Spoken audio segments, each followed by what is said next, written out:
4th and 5, the national championship on the line right here. He's going for the corner. Daniels, end zone, caught! Kansas wins it! How does the University of Texas at Austin, the most valuable collegiate program in the nation, struggle to field a good football team? Texas struggled to gain traction in the 90s in the short-lived Mackovic era, but once Mack Brown took over as head coach through 2009, Texas enjoyed 12 years of undeniable success. Now, the next 12 seasons? When comparing these 12-year stretches side by side, the disparity can be seen with unmistakable clarity. Could it be the curse of the King of the Hill? The show didn't hold back when it came to making fun of Longhorn football, yet it's been much more relatable when the show hasn't been on the air. Alright. So, mystery solved? But wait, there's more! When did the beloved Longhorn Network launch? Alright. King of the Hill brought success, and Longhorn Network took it away. Maybe LHN should have picked up King of the Hill. Oh, you wanted serious analysis. Out of 13 programs valued in the 9-figure range according to Fox, there are 2 teams that have enjoyed far less success than the others since 2010. UT and the other UT. Though, after this season, it's really just Texas. So, why is Texas an outlier? You know, the culture is actually damn good. Elaborate, you vile fiend. For starters, let's check out this quote from Mack Brown when he stepped down as head coach at the end of the 2013 season. Oh my God! Negativity that's, well, not positive. And distractions? What could he mean by that? That's pretty interesting. Hold up. You what? All gas, no brakes really feels like all hype, no substance. Money can't buy everything, but Texas seems to think that chasing riches will solve all their problems. Now, let's go coach by coach, year by year, and explain exactly how things turned south. First up, Mack Brown. Despite a legendary career, his last 4 years marked the beginning of the Longhorns' collapse. To evaluate each coach, we'll use these factors. Character, or how a coach conducts themselves and disciplines their players. Recruiting, as in bringing talent into the program. Development, as in developing talent within the program. And execution, which entails game management, play calling, and everything involving getting the job done on game day. At the end of 2009, Texas was one of the nation's best, and Mack had all 4 elements of what makes a coach great. But perhaps Colt McCoy's injury in the championship that season was a bad omen of what would follow. Highly touted 5-star freshman Garrett Gilbert was thrown into the fire against the #1 defense in the country. And it didn't go well. Perhaps Bama took notes years later to get their backups playing time throughout the year. Colts had graduated, but all is well. The Horns recruiting class coming in was number 3 in the nation according to Rivals. Ranked in the preseason top 5, expectations were still high at Texas as normal. Texas wins 5-7, their first losing season since 1997 and their first and only under Mack Brown. Next man up, Garrett Gilbert finished with a QBR so bad that he finished behind every Big 12 starting quarterback except Kansas's. Despite their defense ranking number 22 in efficiency, their offense was a lowly 98th, the lowest Texas has ever ranked since ESPN began their ratings in 2005. This chart's a bit messy, but if you can see all that red in the bottom row for 2010, you get the picture. In spite of another top 3 recruiting class the next season, the Horns still left a lot to be desired. Their defense was even better than before, ranking 3rd in the country, but Texas was still worse in every other category than any season the decade prior. Garrett Gilbert had gotten injured and would transfer the following season, so the quarterback position was a battle between 3-star recruits David Ash and Case McCoy, Colt's younger brother. Keep in mind that Colt was also a 3-star recruit. David Ash finished dead last in conference QBR, even behind 2 Iowa State quarterbacks and Kansas's quarterback. We're going to jump forward a bit here. Ash improved in 2012, but his career unfortunately ended due to injury heading into 2013. Case was okay as a starter that year, but the point is, Mac couldn't find another star quarterback. Easier said than done, sure, but how do you miss both the 2011 Heisman quarterback and the 2012 Heisman quarterback in your own backyard? Their recruiting ratings maybe weren't Gilbert tier, but they weren't any lower than Ash or Case, so they should have been on Texas's radar. Yet, Texas whiffed on both of them. As perhaps laziness or short-sightedness in recruiting, this was a sign of Mac failing to keep up with the times. But can we really blame these struggling offenses all on the quarterback? Nope. Where'd all the draft picks go? Even when normalizing our data, Texas produced far fewer draft prospects after 2009. After averaging 2 offensive draft picks the decade prior, Texas only had 1 in Mac's last 4 years. That draft pick was wide receiver Marquise Goodwin, a track star who qualified for the 2012 Olympics, clearly drafted for his Olympic talent rather than his production at Texas. Let's get even more specific. Texas failed to develop a single offensive lineman into an NFL draft pick.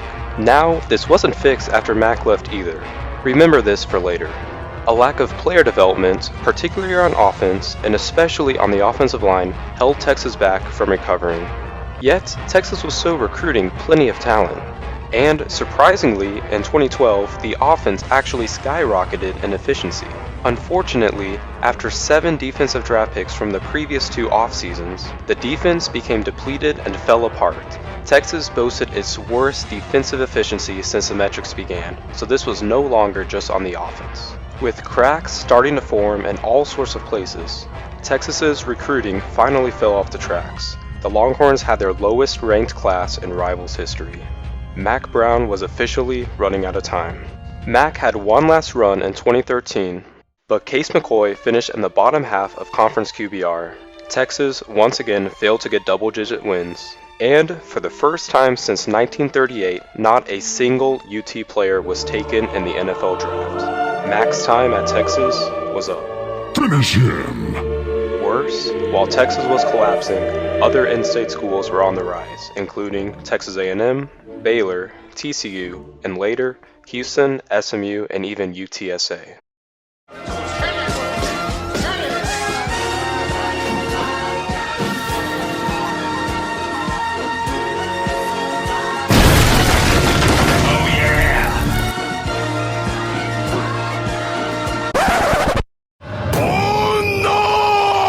So, what went wrong?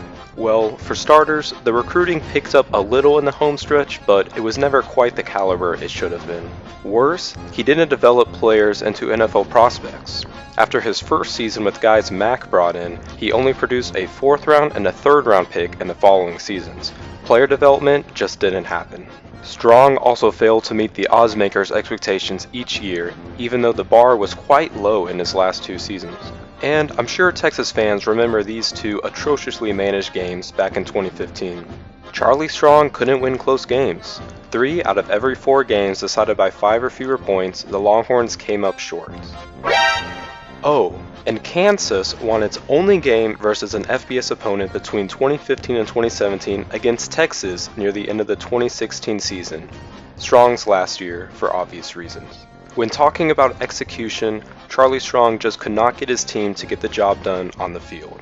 Recruits lost faith, and Texas set a new low for recruiting with their lowest ranked class in both Rivals and 24/7 Sports history to this day. The defense under Charlie Strong wasn't bad, but the offense was horrific. These 3 years rank in the bottom 5 of offensive efficiencies at Texas since 2005. Strong had developed future NFL quarterback Teddy Bridgewater in a successful pro-style offense against weaker competition, and coming to Texas, Strong had 3 other 4-star quarterbacks to work with. He failed with Tyrone Swoops, he failed with Gerard Hurd, and he failed with Shane Buechele, who would later succeed with SMU. As Michael Collins wrote, Strong couldn't adapt to the fast-paced, dynamic spread offenses in the conference. Being stuck in his ways, he could never get the most out of his offensive talent. That said, a redeeming trait of Charlie Strong was his character and leadership. From a glass-half-full perspective, perhaps he was a necessary step in the process of cleaning up the program and straightening out its culture. Longhorn football. we got our man. And that man is the hottest coach in college football today. He is the real deal, the right choice, and a great choice for Texas. Would you please join me in welcoming Coach Tom Herman? Tom Herman was Ohio State's offensive coordinator who led a third-string quarterback to the national championship and led Houston to their best season since the 70s. He was rumored to be going to LSU, but Texas snagged him. So... We're safe! We're safe! Okay, so 6-6 is a bit of a slow start, but for the first time in 4 years, Texas didn't have a losing record. Sure, the offense was still horrific, but he inherited a pretty awful offense without much recruiting talent coming in. Speaking of, recruiting certainly saw a revival the following offseason. And Texas won its first bowl game in 5 seasons. Johnson, and then afterwards he's like, yeah, you know what, I'm just gonna do a little dance, do your dance, do whatever dance this is. And this is our version of your, you know who decides that they're gonna get in on this thing because it's clearly out of hand? Tom Herman.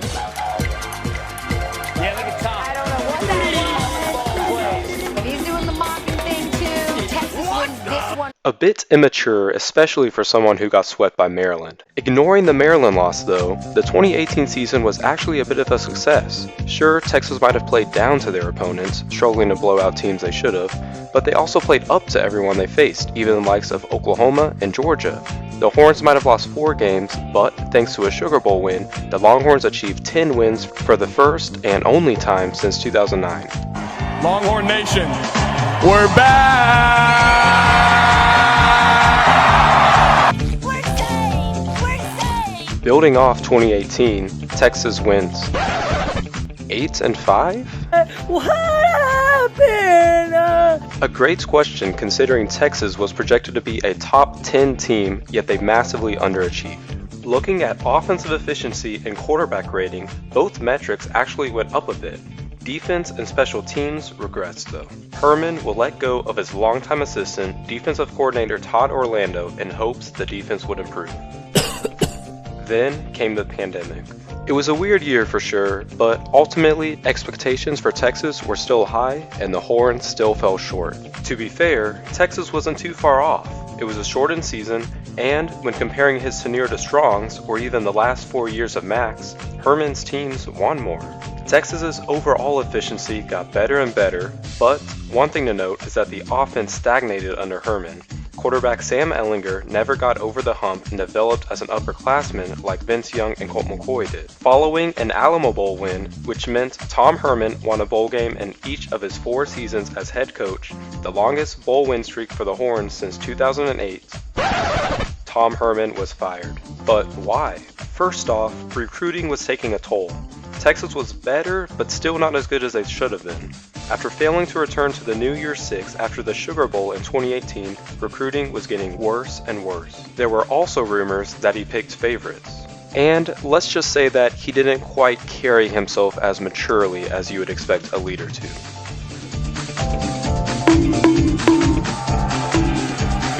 winner after watching their rival Ohio State pull off the upset. Cornelius took a knee.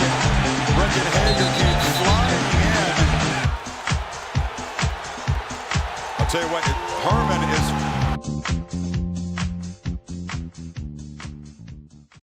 There's more to it than that though. Herman, like his predecessors, couldn't develop his players. Despite such talented recruiting classes, he failed to produce a single first-round pick, and the only All-Pros he sent to the NFL were a punter and a return specialist. A couple of offensive linemen under Herman did get drafted though, the only ones drafted since 2009. However, consider Herman's first 2 5-star recruits, the top 2 players in the state of Texas and 2 of the top 3 safeties in the nation. Caden Stearns had a huge freshman year but never progressed after that. The Broncos, however, recognized his talent, snagged him late in the draft, developed him, and now Stearns is looking great in Denver. Similarly, BJ Foster had a huge freshman year but regressed afterwards. And, as we mentioned before, Vince Young and Colt McCoy developed throughout their tenures under Mack Brown. Yet, Sam Ehlinger's growth stagnated under Tom Herman. As time went on after the Sugar Bowl, we learned that player development was lacking.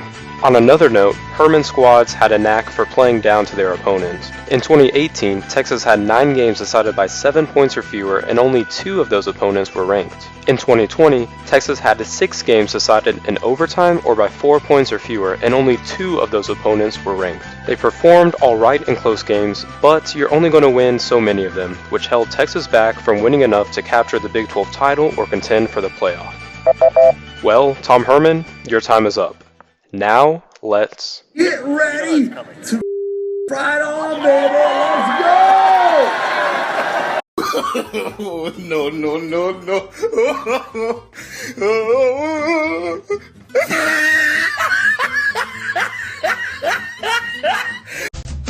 Texas hired another offensive-minded head coach like Herman, but unlike Charlie Strong and Tom Herman, successful head coaches at smaller schools, Steve Sarkisian bounced around a lot of places until impressing as the Alabama offensive coordinator. With experiences and connections from Bama, the West Coast, and the NFL, Sark has had a great start with recruiting high-end players and hiring assistant coaches in high demand. In fact, the Longhorns have really taken off in terms of recruiting. So why hasn't this talent translated into wins? Williams has to recover the snap. Now tries to make some magic. Touchdown.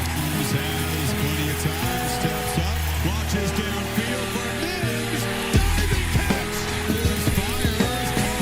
Conversion good. Game time. Work, he's going to bring it out. A true freshman. Making a risky move. Does not get back to the 20. Kennedy pressed to the snap. Breaking in the secondary. Barrels in the end zone. Direct snap. Direct tries something happen. He breaks free. Kennedy breaks out. Field goal. With a touchdown. And Oklahoma comes all the way back from 3 touchdowns behind. They're down at 10. Oh, it's intercepted. Jason Taylor down the sideline. Cowboys storming back, 85-yard pick six. Oklahoma State 32, Texas 24. Smith comes back into the backfield. They run Bohannon with blockers in front and into the end zone. Gary Bohannon with Smith in the backfield, 2nd and goal. And instead, they come around with the tight end. And they believe here in Waco.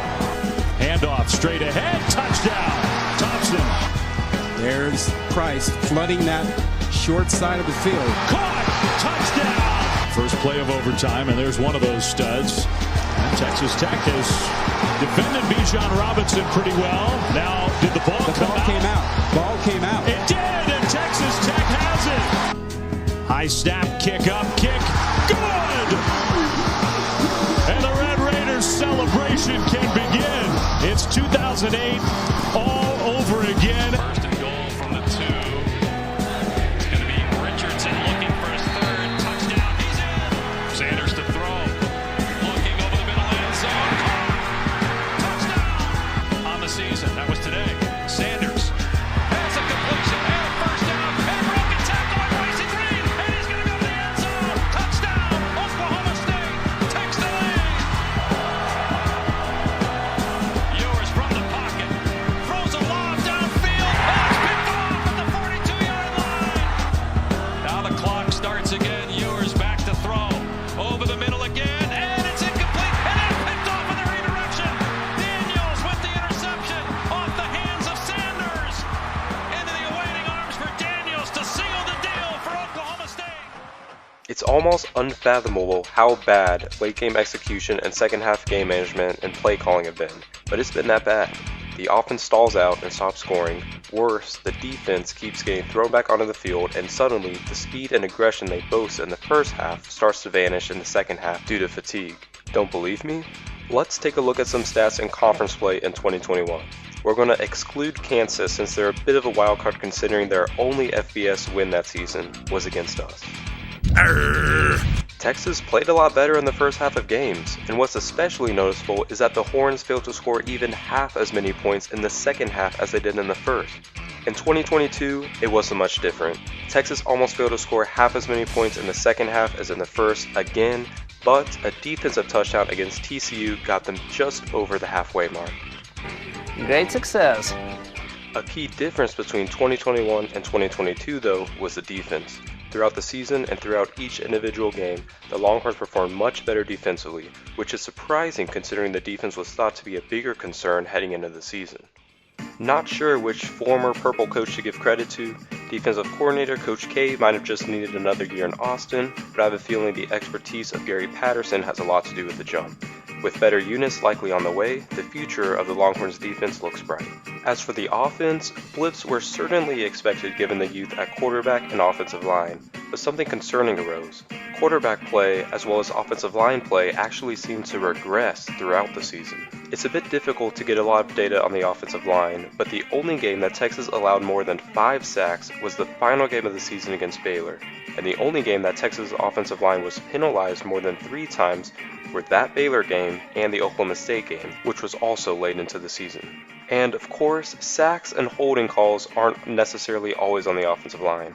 Quarterback Quinn Ewers went from looking phenomenal against Alabama and Oklahoma, although he only played a quarter against Bama and Oklahoma's defense wasn't exactly good. Even then, as the season went on, it felt like Ewers' play got worse and worse, and the regression was capped off with maybe his worst performance of the year in the regular season finale against Baylor. Speaking of freshman quarterbacks regressing, care to check in on our old friend Mac at North Carolina? True freshman quarterback Drake May, who was not anywhere near as hyped as Ewers, by the way, but looked absolutely electrifying for most of the season, even while his star wide receiver was sidelined for a few weeks, all of a sudden greatly struggled in the final 3 weeks of the season. Not a great year for the burnt orange-blooded coaches in this department. It's only been 2 years, so we can't tell if development will continue to be an issue, but so far, Sark, the supposed quarterback guru, and his offensive coordinator, Kyle Flood, who coached the offensive line at the powerhouse of Alabama, aren't off to a great start. According to our very methodical ratings, Sark is still in good position right now. That said, the longer you fail on the field, the tougher recruiting gets, and if recruiting is gone, likely so is Sark. With 2 more years in the Big 12 and plenty of talent coming in though, Sark has a great opportunity to lead Texas to his first conference championship since 2009. Of course, the question is, will he? Obviously, the very best case is that he proves he can develop talent and fix his game management and execution on game day, and Texas becomes a powerhouse. Yet, being realistic, we haven't seen anything from Sark that suggests this is going to happen. Without stretching too far beyond the realms of realisticness, I do have an optimistic and a pessimistic projection for Sark's tenure. Bad news first. My pessimistic projection for Sark is... This is an easy one. He falls down the same path as fellow offensive guru Tom Herman, execution remains an issue, and development continues to be a problem as well. Character-wise, at least Sark seems to have matured and grown as a leader in the public eye. Regardless, if Sark falls down this path, he probably only lasts 4 seasons as Herman did. Although I could see him getting a 5th in 2025 to ease the transition into the SEC and give him one last chance to see if he's really the man for the mission. Now, my optimistic projection is... James Franklin, hear me out. Franklin, like Sark, recruits at a very high level, and Penn State ranks just outside the top 10 and most draft picks over the last 5 years, so Franklin has certainly been developing his recruits into NFL talent. However, the disappointing part of this comparison...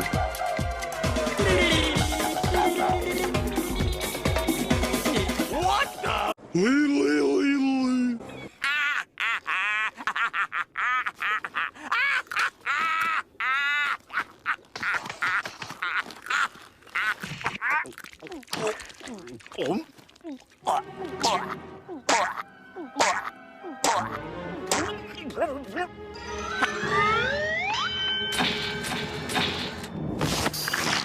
Whoa, Squidward, you're choking!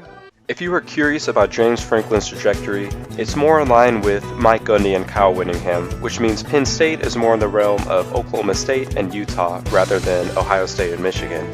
Still, very impressive, don't get me wrong, but is even that good enough for one of the most valuable programs in the nation, especially given the gauntlet of a conference they'll compete in? In my opinion, it feels like it'll be more of what we had before, but only time will tell. To wrap up, each coach had their own shortcomings, but the overlapping theme between them was that they failed to develop talent, especially at quarterback and offensive line, positions which have only become more and more important in recent years. The culture at Texas has become more about hype and flashy performances rather than bringing a winning dedication and work ethic to the sport every given day. However, moving out of what people have complained to be UT's conference, business-wise, and scrapping Longhorn Network, maybe there will be fewer off-the-field distractions. So, is Texas coming back? It's timeline time again. Alright. MCU reference here. Ehlinger caused a 5-year blip, but Texas will be back, sort of, in the 2024 season, the first year of the 12-team college football playoff, and the last year Texas plays in the Big 12. The Horns won the first title in conference history, and they'll leave with one in their final season as well. And book your tickets, because that means Texas is going to the playoffs. Playoffs? Don't talk about playoffs. Then, Sark and his crew get a reality check in year 1 of the SEC, and it's on to the next one. UT strikes gold, finds the next Nick Saban, and the Longhorns boast the next dynasty of college football, winning a national title in 2028, a decade after Ehlinger's proclamation. We're back! The dynasty is not over. Do you hear me, Counters? And hey, maybe the program's hero is already here. Get ready to ride on, baby.